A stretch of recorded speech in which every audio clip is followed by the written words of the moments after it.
Salut et bienvenue dans un nouvel épisode de podcast pour t'aider à booster ton efficacité. Il y a 2 jours, je revenais de vacances, je revenais de congé et le lendemain, je reprenais le boulot. Et j'ai eu, comme beaucoup de monde, des difficultés à m'endormir. Et j'ai eu vraiment une difficulté énorme à faire le vide pour partir dans les bras de Morphée. Alors ça arrive assez souvent et ça peut t'arriver à n'importe quand. Ça t'arrive parce que tu as une semaine de merde, ça t'arrive parce que, comme moi, c'est la fin du week-end ou la fin des vacances, ou parfois ça t'arrive parce que t'as plein de charges mentales qui viennent du travail ou à toi.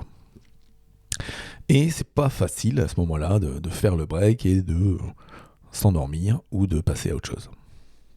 La technique que j'ai utilisée, je vais te la présenter aujourd'hui, c'est ce que j'appelle la mini-revue hebdo. Si tu me suis depuis quelques temps, tu sais que j'ai pas mal creusé de choses en productivité, en gestion de charge mentale, en soft skills, bref, en plein de sujets, hein, et pas que en management et en leadership, mais aussi en productivité.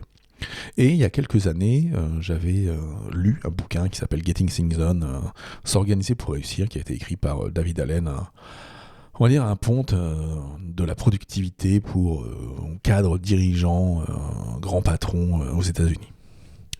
Et David Allen, donc il y a toute une méthode, et il y a un pavé dans sa méthode qui est ce qu'il appelle la revue hebdomadaire GTD du nom de Getting Things Done de sa méthode, qui permet, quand tu la réalises toutes les semaines, en tout cas à intervalles réguliers, d'avoir l'esprit comme l'eau d'un lac, d'avoir l'esprit libre, l'esprit tranquille.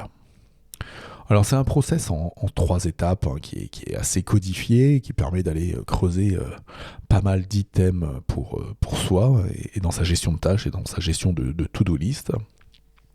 Et du coup je vais te parler là de ce que moi j'ai fait. Dimanche soir, quand j'avais l'esprit complètement blindé de choses pour m'en sortir. Donc j'ai fait une mini revue hebdo. Et de quelle manière ? La première chose, c'est que j'ai rallumé mon ordinateur, je me suis connecté, et la première chose que j'ai commencé à faire, c'est d'aller checker mon agenda de la semaine qui arrivait. Reprendre la main, reprendre pied dans ce qu'allaient être mes échéances de la semaine qui arrive. Donc ça m'a permis de voir mes rendez-vous du lundi, mardi, mercredi, jeudi, vendredi, et surtout de voir aussi quels allaient être les temps que j'allais avoir pour travailler. Quels allaient être les temps que j'allais avoir pour voir mes collaborateurs, les temps de réunion, les temps de visio, les temps de recrutement, les temps d'entretien, les temps d'enregistrement de ce podcast, bref, tous mes temps professionnels. Ça donne déjà une première image de ce que va être la semaine.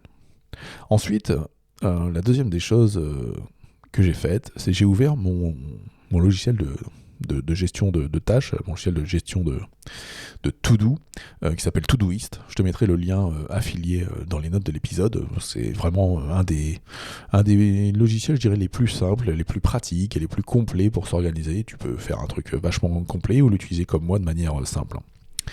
Et donc j'ai ouvert ce logiciel et alors j'ai fait ce que préconise David Allen dans sa revue, c'est que je suis allé rebalayer tous mes projets, voir les tâches que j'avais, coucher ce que j'avais pu faire avant de partir en vacances, et puis surtout d'aller coucher ce que j'avais en tête à ce moment-là. D'aller coucher que vendredi on doit reprendre une activité, et donc il y a encore ça comme jalon à faire avant, il y a encore ça comme tâche, etc. Et du coup je suis allé me vider, je dirais là, en 5 minutes, 5-10 minutes, je suis allé me vider de toutes les actions qui pouvaient me trotter en tête.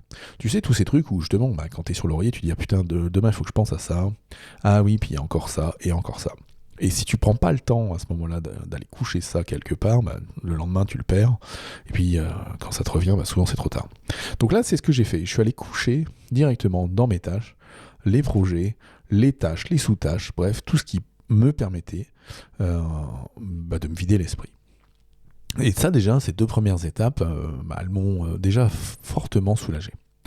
Ensuite, la dernière étape que j'ai pu faire, c'est que je suis allé choisir pour le lendemain quelles allaient être mes priorités. Quelles allaient être mes priorités pour lundi et mardi. Je l'ai fait sur 2 jours, par rapport justement à ce que je t'ai fait faire, à ce que j'ai fait dans ma première étape, qui est d'aller regarder le temps que j'avais en disponible. Donc voilà comment je l'ai fait, comment j'ai fait ma mini revue hebdo. Hein. C'est pour ça que parfois dans je dirais les gourous de la productivité peuvent te dire qu'il faut que tu passes 1 heure ou 3 heures chaque semaine à planifier ta semaine qui arrive, etc. etc. Bah, là, en fait, moi, je me suis libéré l'esprit en 15 minutes et j'ai pu reprendre cette semaine, je dirais, du bon pied et de manière sereine. Et puis, j'ai pu aller me coucher tranquillou. Tranquillou, c'est ce dont je te parle aussi avec mon petit cadeau gratuit qui s'appelle le point hebdo facile.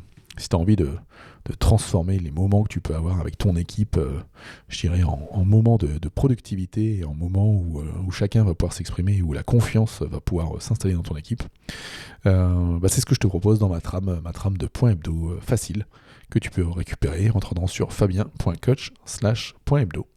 T'as juste à s'inscrire et tu reçois instantanément l'accès à un mini espace membre dans lequel tu pourras récupérer la trame en Word, la trame en PDF et même la trame désormais aussi en version Google Docs. Comme ça tu peux la modifier et la mettre à ton image, mais en tout cas tu as un process qui est éprouvé et qui fonctionne bien. Voilà ce que je voulais partager avec vous aujourd'hui avec ma mini-revue hebdo. J'espère que ça vous a plu. Si c'est le cas, n'hésitez pas à aller mettre un petit commentaire et 5 étoiles à cet épisode. Ça permet à ce podcast de grandir. Je vous souhaite à toutes et à tous une bonne journée et je vous dis à très vite. Ciao, ciao.